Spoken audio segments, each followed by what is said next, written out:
untuk taat kepada Allah SWT. Sejauh ini mudah-mudahan apa yang proses yang berlaku di PAS, karena belum nanti yang pengesahan pasti ya, itu mudah-mudahan memang dalam koridor itu. Ya. Kemudian bahwa sebuah anugerah nikmat dari Allah itu selalunya harus dipahami tidak berhenti sebagai sebuah pemberian dari Allah. Karena kalau hanya berhenti itu pemberian dari Allah, ternyata Qarun juga mengakui itu. Ya. Qarun juga mengakui, ya, ketika ditanya dari mana dapatnya harta itu, dia mengatakan innama utituhu, aku diberi harta ini. Dia tidak mengatakan saya mendapat harta ini, tetapi saya diberi harta ini. Ya. Jadi dia pada posisi ini mirip-mirip dengan apa yang dikatakan Nabi Sulaiman ketika mendapatkan karunia dari Allah. Hadza min fadli Rabbi. Ini adalah karunia dari Rabbku. Kalau Qarun dia mengatakan innama utituhu, aku diberi nikmat ini, aku diberi harta ini.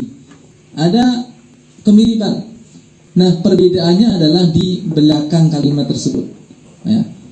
Kalau Qarun ketika dia mengatakan innama utituhu, aku diberi harta ini, ada alasannya kenapa kamu yang diberi. Dia bilang ala ilmi indi, itu karena ilmu yang saya punya. Kenapa yang diberi kamu? Karena saya pintar. Ya. Nah, ini letak kesombongan dari Qarun. Tapi Nabi Sulaiman tidak seperti itu. Ketika dia mengatakan hada min fadli rabbi liyabluwani, untuk menguji aku. Jadi karunia Allah itu untuk menguji Nabi Sulaiman. Beliau sadari anugerah sekaligus juga ujian. Bukan semata-mata anugerah selesai sehingga dia merasa itu sebagai tanda bahwa dia ini menjadi orang yang terpilih, bahwa dia ini menjadi orang yang sudah benar semua perbuatannya, bahwa apa yang didapat adalah buah dari usahanya. Bukan, tapi itu masih statusnya ujian. Selagi masih hidup itu statusnya semua adalah ujian, ya. Apakah itu karunia, ya, harta, kemudian juga kepandaian, ya, ataukah juga orang-orang yang sebaliknya mendapatkan musibah-musibah, bahkan kemaksiatan sendiri masih sifatnya adalah ujian, ya. Sampai nanti terbukti apakah dia sukses dengan ujian atau tidak adalah di akhir hayatnya. Jadi karena ini adalah karunia dalam rangka menguji kita, bukan karena kita adalah orang yang hebat atau apa, bukan, tapi ini adalah Allah berikan, Allah titipkan ilmu PAS itu kepada kita dalam rangka untuk menguji kita sebagai sebuah peluang kebaikan. Dan di PAS itu ya, Masya Allah banyak sekali kebaikan-kebaikan yang bisa diambil dari situ, dan lebih banyak diambil oleh pelakunya, pastupernya daripada pasiennya, ya. Artinya karena orang yang sedekah itu memang yang paling banyak mendapat manfaat daripada orang yang disedekahi, ya. Nah, dari sini maka kita juga harus memahami setiap peluang kebaikan itu pasti di sana ada ujian-ujian, ya.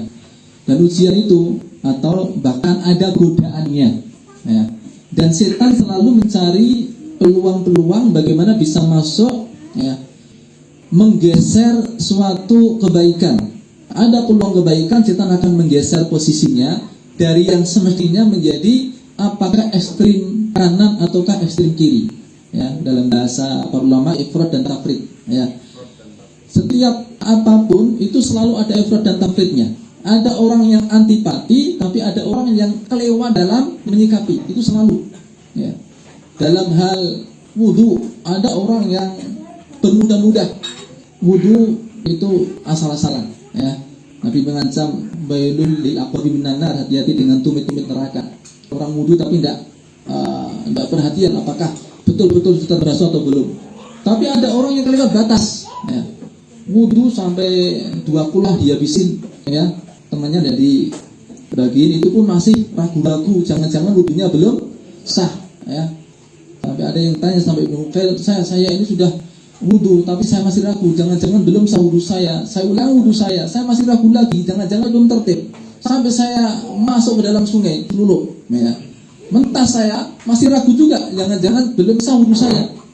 Kalau seperti itu sebaiknya saya wudu lagi atau saya langsung sholat. kata beliau mungkin juga agak ini jawabannya juga jawaban mangkal ya. Segitunya dia bilang kalau keadaannya seperti apa yang kamu katakan, kamu tidak lakukan wajib sholat. Wajib sholat ya gini itu ya. Nah, segala hal itu ada ifrat dan tafriknya.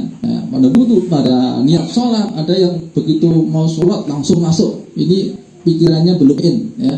Ada pula yang ini berlebihan ketika meniatkan sesuatu, mengharuskan antara apa yang dikatakan itu pas niatnya dengan hadirnya hati. Ya. Mau usolli nggak jadi, ya. Sampai mungkin ditarik, dikira nggak ngerti cara sholat ya, sama makmumnya diganti gini loh caranya. Ya. Nah, begitupun karena pas itu juga suatu kebaikan, maka tentu juga setan punya kepentingan ya, bagaimana menggeser dari yang semestinya. Kalau ada orang yang antipati ya itu tentu ada ya, tapi bukan berarti dia tergoda oleh setan ya, atau mungkin karena belum memahami saja, belum mengerti, belum mengenal lebih detail. Ya, itu tugas kita juga bagaimana membawa, bagaimana mereka orang-orang yang secara awal niatannya tulus, ingin tahu dan sebagainya itu tidak menjadi antipati, tetapi menjadi kemudian tertarik untuk juga mengerti dan memahami. Ya. Ada pula ini yang penyakit orang-orang yang sudah yang pro istilahnya, itu terutama dari sisi apa, berlebihan dalam menyikapi. Ini yang bagaimanapun karena kita mencintai pas, ya kita harus juga apa ini menjaga pada porsinya, jangan sampai kemudian apa ini bergeser dari yang semestinya. Ya, maksudnya apa? Dari mungkin ada sisi-sisi kesombongan bahwa dengan pasti sembuh dan sebagainya, lupa bahwasanya apa? Allah yang menyembuhkan adalah Allah. Wa idza maritu fahuwa yashfin. Bagaimanapun ya, kesembuhan itu tidak matematis ya. Ini pasti begini, pasti enggak ya. Karena Allah firmankan wa idza maritu fahuwa yashfin. Dan ikhwan sadaqallah, makanya ketika kita menerapi kemudian Allah takdirkan ada yang tidak sembuh, itu bukan suatu yang madarat ya. Itu adalah baik bagi ya antum ya. Bisa itu ada anugerah. Anugerah di mana? Satu, itu mengikis rasa sombong kita ya. Mengikis rasa sombong. Yang kedua, itu kemudian mendidik kita untuk lebih belajar banyak lagi. Ada sesuatu yang kita belum mengerti ya.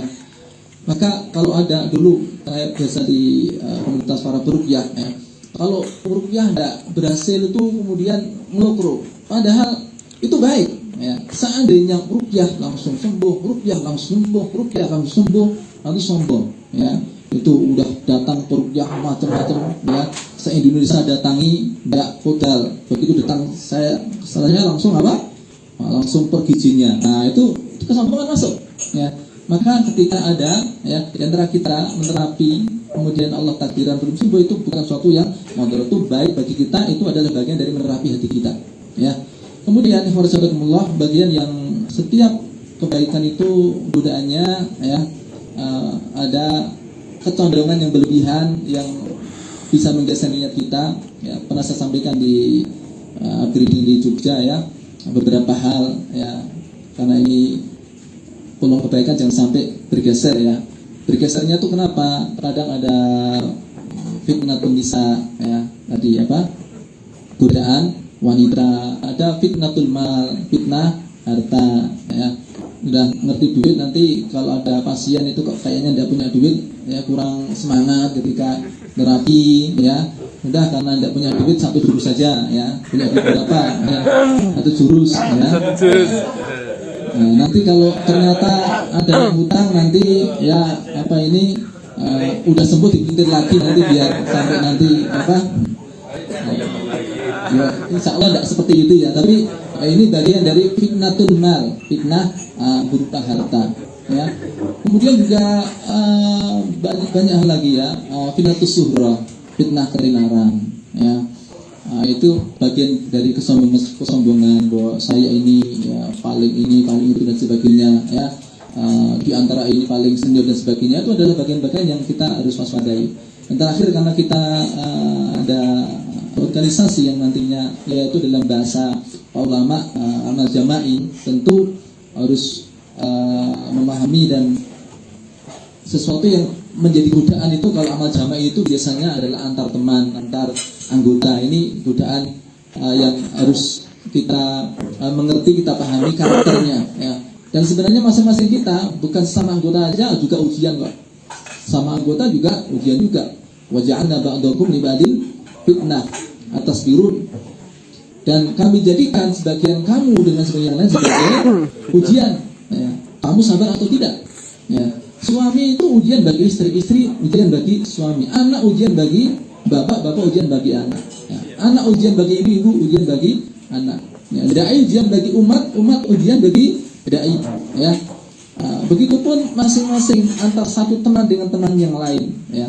Itu nanti ujian-ujian itu datang berasal dari teman. Kita harus pahami karakternya. Maka jangan sampai hanya karena perlakuan yang kita tidak sukai dari teman-teman kita itu membuat kita kemudian menyimpang dari tujuan ya, menjadi nutung atau menjadi atau mungkin malah ada rasa hasad dan yang lain-lain ya. Ala kulli hal ini sesuatu yang kita ingatkan di awal, mudah-mudahan ke depan nanti ya Allah semakin memberkahi langkah kita semuanya dan adalah awalan yang baik dari pihak manajemen setelah sekian lama mungkin sudah berjalan. Tadi kapal sudah ditambal sebagainya, semakin disempurnakan.